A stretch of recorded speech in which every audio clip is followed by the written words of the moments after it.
quiconque aura réussi à observer le baobab pousser jusqu'à ce qu'il atteigne sa maturité aura compris l'essence même de la patience.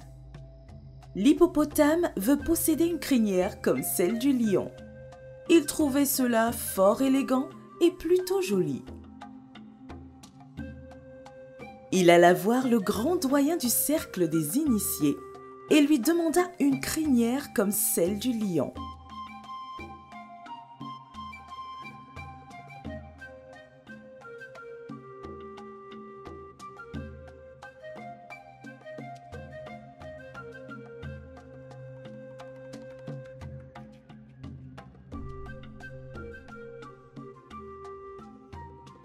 Le grand doyen, dans sa bonté, lui remit plusieurs grains de baobab et lui fit 2 propositions.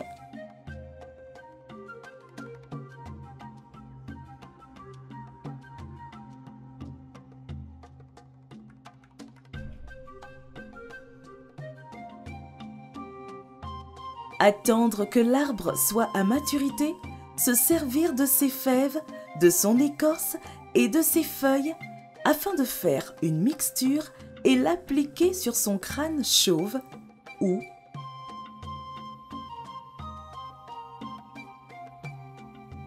écraser directement les grains de baobab, en faire une pâte et l'appliquer sur son crâne chauve.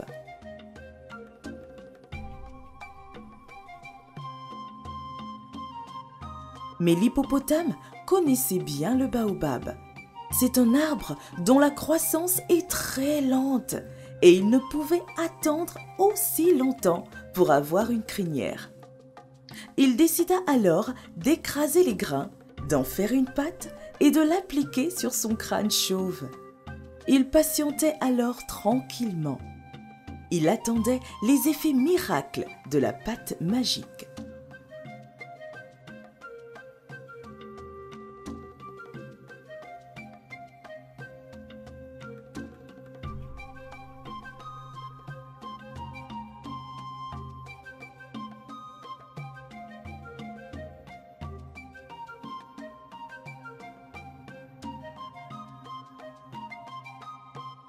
Le lendemain, l'hippopotame arborait une magnifique crinière, aussi magnifique que celle du lion.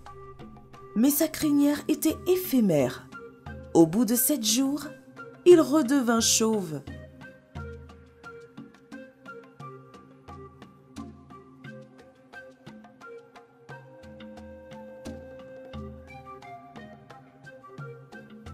Alors, il écrasa les grains restants pour en faire sa pâte magique. Mais il se retrouva bientôt à court de grains de baobab. Il repartit voir le grand sage de la forêt qui lui expliqua que s'il avait semé les graines et avait attendu que l'arbre soit à maturité pour faire la mixture, sa crinière aurait été éternelle.